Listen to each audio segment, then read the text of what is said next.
എല്ലാവർക്കും directors club 2025 സ്വാഗതം. എന്ത് ബ്രഹ്മാണ്ഡ സിനിമയാണെങ്കിലും അതിൻ്റെ കോറിൽ ഒരു കണക്റ്റിംഗ് ഇമോഷൻ വേണം.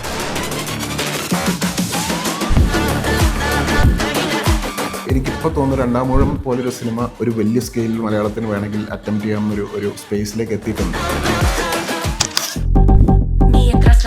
കാലഘട്ടത്തിനനുസരിച്ച് സിനിമ മാറിയിട്ടുണ്ട്. ഇപ്പോൾ സിനിമകളെല്ലാം അത്യാവശ്യം സ്കെയിലാണ് എടുക്കുന്നത്. കാരണം സ്കെയിൽ എടുക്കുന്നത് വേറെ ഒന്നും കൊണ്ടല്ല, തിയേറ്ററിൽ എക്സ്പീരിയൻസ് ചെയ്യാൻ വേണ്ടി.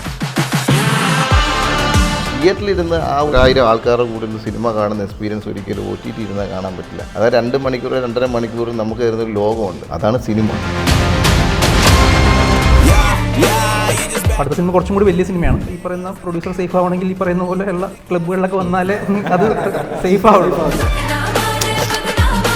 ഒരു സിനിമ 300 കോടി കളക്ട് ചെയ്താൽ സംവിധായകൻ എത്ര കോടി കിട്ടും? എന്താണ് മലയാള സിനിമയിൽ നിന്ന് വരുന്നതെന്ന് അറിയാനുള്ള ഒരു ക്യൂരിയോസിറ്റി ഉണ്ട്. ലോകത്തെ ഏറ്റവും വലിയ കച്ചവടമുള്ള വസ്തു ആർട്ടാണ്. ഇത് ഇവിടം കൊണ്ട് തീർന്നാൽ ഭയങ്കര സന്തോഷം. ഇത് അത്ര വലിയ ഇഷ്ടമുള്ള കാര്യമൊന്നുമല്ല.